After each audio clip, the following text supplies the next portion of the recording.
and welcome to Getting Your Money's Worth, the show that focuses on value. I'm Judith West, and our guest today is Kelley Wind, director of the Healthy School Food Program. It's program director. New York Coalition, program director, New York Coalition for Healthy School Food. Okay. Mm-hmm. I think just recently, last week or this week, the administration passed a Healthy Hunger Food Act. Yes, is that's that the correct federal a federal bill. Mm-hmm. I'm having trouble with healthy hunger food. How it sounds like a contradiction to me. What's healthy hunger food? Well, thanks for being on the show. Oh, too, you're Kelley. welcome.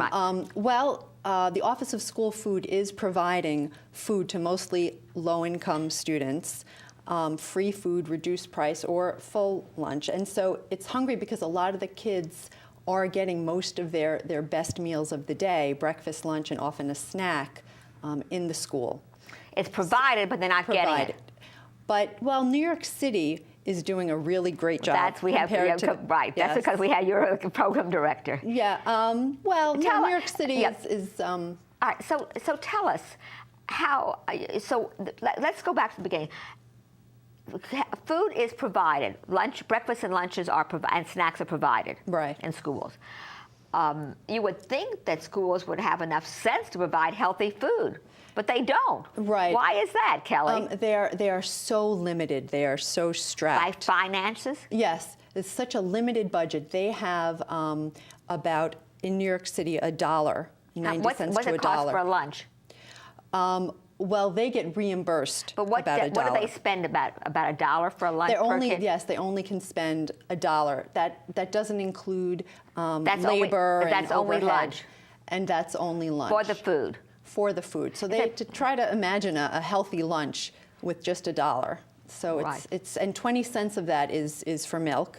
And then they're doing everything else really with 80 cents. So they have 80 cents. Basically 80 cents. But Kelley, if you're serving chicken, I went online to see some typical lunches, and I made myself, and I saw in the paper some notes, and I saw that some typical lunch had a fried chicken patty. Now, I know what a fried chicken patty is. What is that, ground chicken, like a hamburger or something? Right. Well, no, it's chicken. But there's hamburgers, there's chicken. But it doesn't have to be fried. You could roast it, or you could barbecue it. You don't have to fry it, do you? Right. Well, a lot of the isn't there a way to take some of this and make it a little more nutritious? Well, that's what we're doing. We have a program called Project Cool School Food, and there we create Cool School Food. It has a double meaning. Okay. Cool because it's cool, and it's trendy. It's trendy and cool because our foods are the ones that are least harmful to the environment. They're all plant-based. Right. So we're working with the Office of School Food to create international bean-based recipes. Bean-based? Bean-based recipes. They have no cholesterol. They are high in fiber, low fat. And they have no meat and no dairy. Is that important for young kids to have low cholesterol, low fat? Absolutely, absolutely. I mean, you have to worry about that with kids these days? It's startling that 50% of 2 to 15-year-olds already have fatty streaks in their arteries. 50% of 2 to 15 already have fatty streaks, which means they're headed for heart disease. Exactly right. 1/3, this is out a lot, the statistics that 1/3 of children in New York State are overweight or obese. So we're seeing a lot more type 2 diabetes in children. Right. It used to be called adult onset diabetes, but they had to really rename it. And if you have that as a kid, what's the likelihood you're going to have it as an adult? Exactly. Pretty strong. So you're looking to give more, not only less high-calorie food, but also food that is less likely to cause disease. Exactly. And that's also made from scratch. Our recipes are actually cooked in the kitchen, and this goes back to your question about actually making food, cooking food in the kitchen, not just reheating.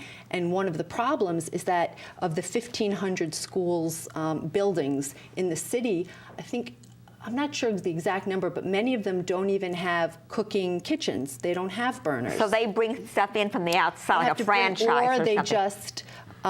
They just have to reheat. They don't have burners to actually cook saute, and so that's a big funding problem.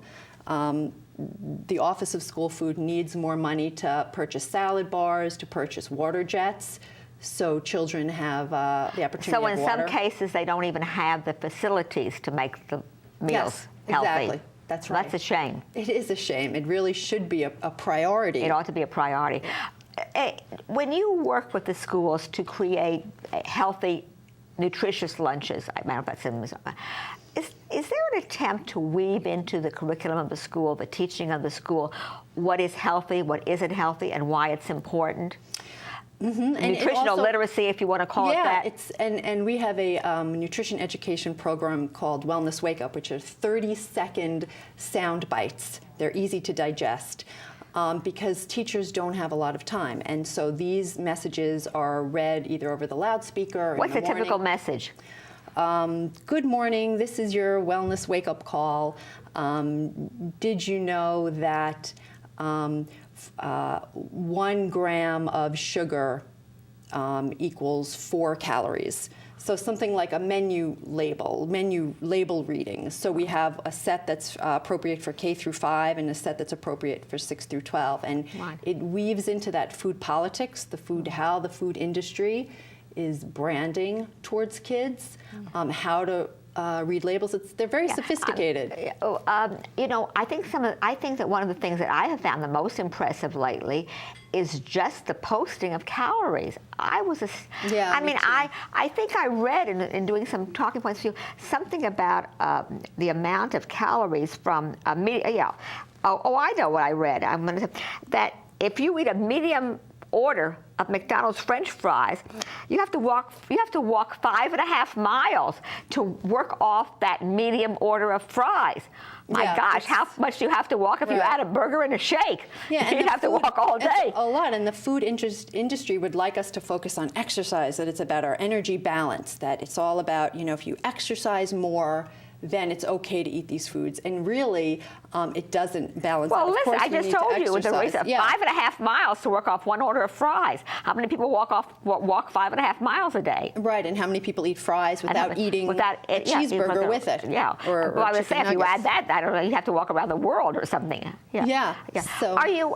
So, how long have you been doing this, Kelley? I've been doing it for about your group. About 4 or 5 years. Yeah. How much headway are you guys making? Oh, there's more and more conversation about it. It's astounding, right? It's amazing that the Office of School Food is so willing to partner with us, and that there are amazing principals who really want to make change in their schools, and they can do amazing things. What about these mamas that are writing in, oh, it's not right, it's not fair, my 4-year-old had a birthday party, they can't bring birthday cupcakes, where's all the fun and out of life? What do you say to this? Well, there's a lot of parents who are also trying to model behaviors in their home that are then threatened by what goes on in the school.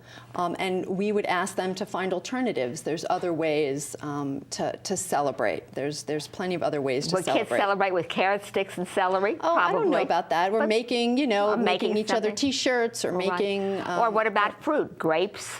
Yeah, or making a salad out of Kids grapes. like to cook, don't they? They do like to cook. They like to watch things grow and get their hands in the dirt. So anything that they can do to get their hands involved in cooking. I mean, one suggestion I read, or I think from your literature, is to have the teacher, put together all the birthdays of the month and have one birthday party in order to cut down on some of this sugar and some of the sweet, because so you could have a birthday every week. Exactly. And then there's a pizza party at the end of the month. And there's bake sales. There's so many things that... and then a lot of kids bring food in from outside, and they're having these drinks that are filled with sugar, and they have Doritos and Hostess Ho-Hos. Well, it's kind of, food is with kids especially, it's kind of a reward. You only get dessert if you do this, or if you're a good boy, I'll give you candy. It's kind of a reward system. Yeah, I mean, what we teach is that there's a difference between snacks and special treats. Oh, that's a good idea. Yeah, and snacks are the foods you would eat every day in between meals, but special treats are the cupcakes. It's something that's really special. Not that should be part of the daily diet. Right. What about these? You're in the schools. I recently had an accident, and was in several hospitals, unfortunately. I was amazed at leading teaching hospitals that had the most caloric, unhealthy food in their cafeterias. It was also an oxymoron. Almost. Yeah. So I was getting ready to ask you about vending machines. I'm surprised too that if you want to get something healthy, it's really hard to do. It is, and it's really the culture, our food culture in this country that we focus heavily on meat and dairy rather than having that in moderation. Sugar-based. Yeah, and a lot of processed food. So much processed food and not enough whole plant foods, and it doesn't have to be expensive. Well, I was going to ask you that. You said that there was 80 cents, there was $1 for a lunch for a kid, and 20 cents is, but even with milk, it's called, what about, what's it called? Lactose intolerance? Milk. Yeah, or the milk that's fat-free, less than whole milk. Isn't whole milk not a good thing to serve? Right, and New York City doesn't serve whole milk, to its credit, but they do still serve chocolate milk, which has 22 grams of sugar, and a lot of kids have that, could have that at breakfast and lunch. They can still have chocolate milk. They can still have chocolate milk. So just eliminating chocolate milk. If it's That not would make a available, huge- Right. if it's not available, you can't have it. Right, and that would be up to the principal and very often the parents that they could do that. That's something that you can do to change Easily do. To Right. change the environment in the and school. what about just apples or bananas for a snack? I read also that many times what's available isn't presented in a way that kids can find it. Like that when a kid was deciding near the register whether to turn around and get a snack, that if it was right by the register for them and there were bowls of apples, they might grab an apple instead of a snack pack. Well, in New York City, I don't know about the rest of the state, but in New York City, the fruit is pretty visible for the kids. So it is right out there. And I think everybody agrees we need more fresh fruits and vegetables, but what we really focus on is the entree, because that doesn't get a lot of attention at all. I suppose not. Yeah, no, that's... So we have only a minute left. So for 80 cents, what could be a good Glad entree? you asked. We have 5 entrees that have been approved.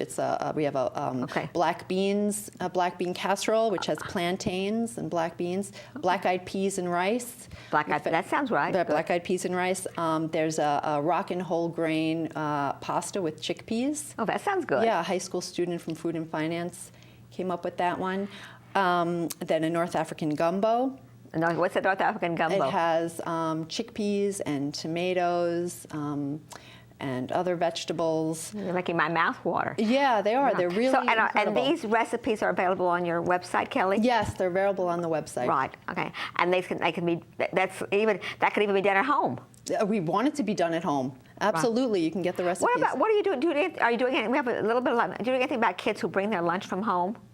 You can change, the principal again can change the wellness policy and say that these foods are not allowed, that they can't bring Snicker bars and they can't bring, snack bars, they can't bring donuts, they can't bring things like that. So that again, that can, something that can be done. And some of these wellness recipes that you recommend can also be made at home and put in a plastic container. And sent to and brought to school, and the cafeteria has forks, right? Absolutely, sporks they're called. What are they called? Sporks. Sporks.